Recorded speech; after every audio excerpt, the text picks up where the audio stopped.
Rent a Girlfriend. A show about awkward dates, second-hand embarrassment, and a guy who literally pays for affection. I came here for the laughs and the cringe, but what I didn't expect was a road of fury, anger, and most surprisingly, tears. An anime about renting companions broke me. Thanks for that. Because then they hit you with that scene, Chizuru's grandma's death. And suddenly, I wasn't watching a rom-com anymore. I was sitting there, ugly crying, like this was Grave of the Fireflies. Bro, I wasn't ready.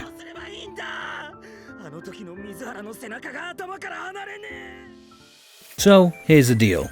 Our boy Kazuya, down bad in love, gets dumped, and in a panic decides, hey, let's try Rent a Girlfriend. Despite the name, it's not what you think. No sex, no kissing, no private time. Basically, you're paying for the girlfriend experience where you don't even get the good parts. Anyway, he meets Chizuru, his rented girlfriend, and one thing leads to another until they're stuck in this fake relationship for over a year, and Kazuya is the one who still pays for it. I mean, they even meet each other's family members, and of course, everybody else thinks it's the real deal. But here's the key. Chizuru's grandma, Sayori. She's the only one she's got left, the one rooting for Chizuru to chase her dreams and become an actress. And yeah, as per anime rules, she's sick. From the start, you can kinda see where this is going. But when Sayori passes, why does it still hit like a truck? We knew it was coming. We could see it from miles away. So, if we were prepared, why did it still hurt so much?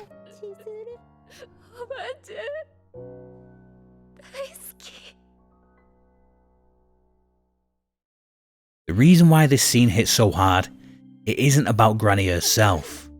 It's about Chizuru. She spends the entire series juggling masks.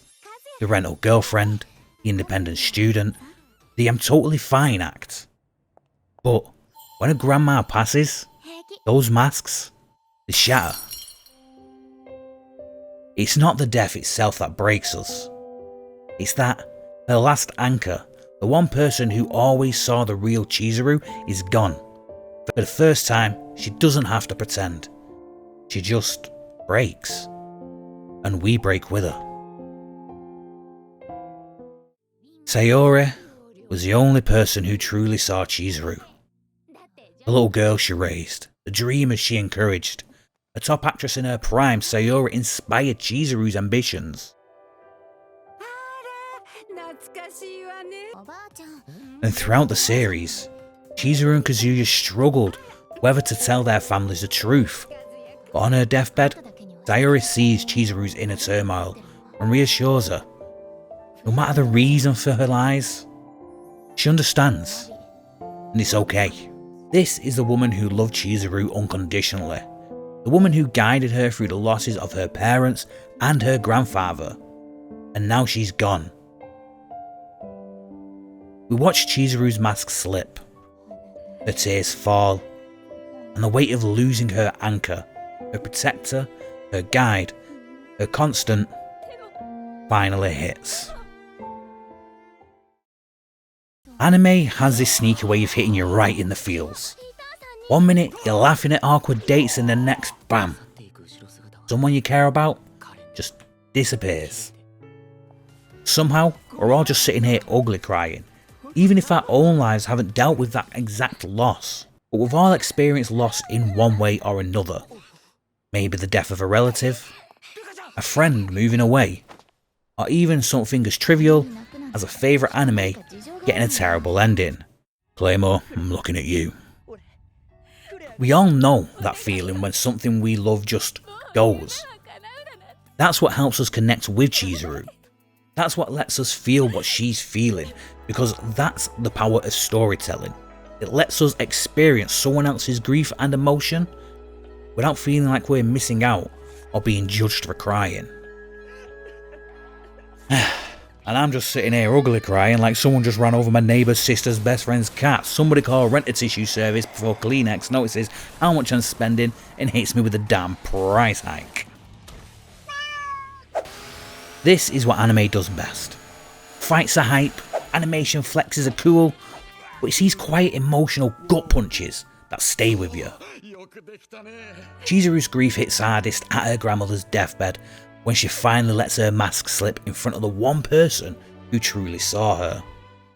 But the moment she leaves, she puts that mask back on for everyone else, pretending she's okay. That's not strength. That's carrying the weight of grief alone, and it's frustrating and heart-wrenching to watch. Later, Kazuya takes her out on an all-day date. Gives her permission to truly feel. It's here when she finally lets herself break down completely, but it all traces back to that original moment with her grandmother. The scene wasn't just sad. It's the emotional foundation that shapes everything Chizuru does afterwards.